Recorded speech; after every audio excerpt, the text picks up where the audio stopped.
की आमच्या घरच्यांना आम्हाला म्हणायचं तुमचं काय तुम्ही फिरायलाच बोंबलत, पण आमचं काय म्हणणे रोज उठलं की आम्हाला सकाळी सकाळी लवकर उठावं लागतं, 5ला उठावं लागतं, झाडून काढावं लागतं, सडा टाकावं लागतं, स्वयंपाक करावा लागतो.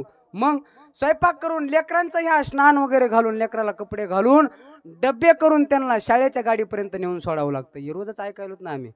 रोज मात्र असं आमच्या पत्नीनं म्हणायचं आणि रोज आम्ही ऐकायलो. एक दिवशी मला बी राग आला होता महाराज, काय म्हणलं हे रोजच आपलं, एक दिवशी आपणच करायचं म्हणलं सगळंच आणि जमतंय ना आपल्याला, आणि जमत नाही थोडंच या.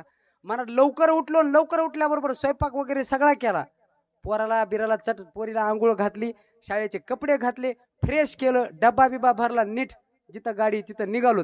निघाल्याबरोबर मधून आवाज आला, कुठं निघालात? म्हणलं पोराला सोडा, आज रविवार आहे म्हणे व्हा मध्ये. जमलं का आता? आता रविवार आहे म्हणून आधी सांगितलं नाही, सगळा स्वयंपाक करून घेतला. अशी मिळाल्यास कसं जमन?